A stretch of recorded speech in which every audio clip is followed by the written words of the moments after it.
भानगढ़ किला राजस्थान की विस्तृत कहानी। भानगढ़ किला राजस्थान के अलवर जिले में अरावली पहाड़ियों के बीच स्थित है।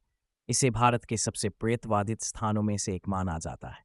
इस किले का निर्माण 6वीं शताब्दी में राजा माधो सिन्हा ने करवाया था। लेकिन इस किले के प्रेतवाधित होने की कहानी एक जादूगर और एक राजकुमारी के दुर्भाग्यपूर्ण प्रेम पर आधारित है। कहानी की शुरुआत कहते हैं कि सिंघिया नाम का एक तांत्रिक, जो काले जादू में माहिर था, वह भानगढ़ के पास ही एक गुफा में रहता था। सिंघिया को भानगढ़ की सुंदर राजकुमारी रत्नावती से प्रेम हो गया।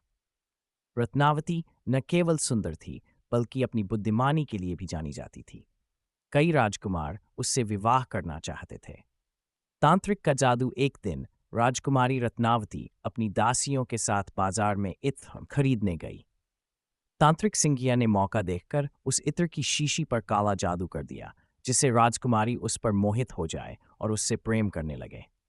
लेकिन राजकुमारी ने तांत्रिक की चाल को समझ लिया और उस इत्र की शीशी को एक पत्थर पर फेंक दिया। कहते हैं कि जैसे ही इत्र पत्थर पर गिरा, वह पत्थर तांत्रिक सिंघिया की ओर लुढ़कने लगा और उसे कुचल दिया। तांत्रिक का श्राप। मरते मरते तांत्रिक ने भानगढ़ को श्राप दिया कि ये किला और इसके निवासी जल्द ही नष्ट हो जाएंगे और यहाँ कोई भी दोबारा नहीं बस पाएगा। तांत्रिक के मरने के बाद भानगढ़ में कई अजीब घटनाएं होने लगीं। कुछ समय बाद एक युद्ध में भानगढ़ का विनाश हो गया और वहां के सारे निवासी मारे गए। तब से ये किला वीरान हो गया और लोगों ने इसे प्रेतवाधित मान लिया। आज का भानगढ़ किला। आज भी भानगढ़ किला वीरान पड़ा है। पर्यटक दिन के समय यहाँ आते हैं, लेकिन सूरज ढलते ही यहाँ से चले जाते हैं, क्योंकि स्थानीय लोग मानते हैं कि अंधेरा होने के बाद किले में आत्माएं घूमती हैं। कई लोग यहाँ अजीब आवाजें सुनने और रहस्यमयी घटनाओं का अनुभव करने का दावा करते हैं।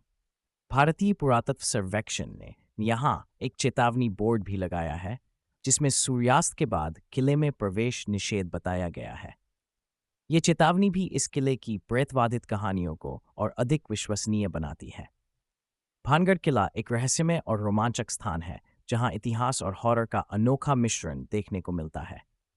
यह कहानी सिर्फ एक स्थानीय लोक कथा नहीं है, बल्कि भानगढ़ किले की पहचान बन चुकी है।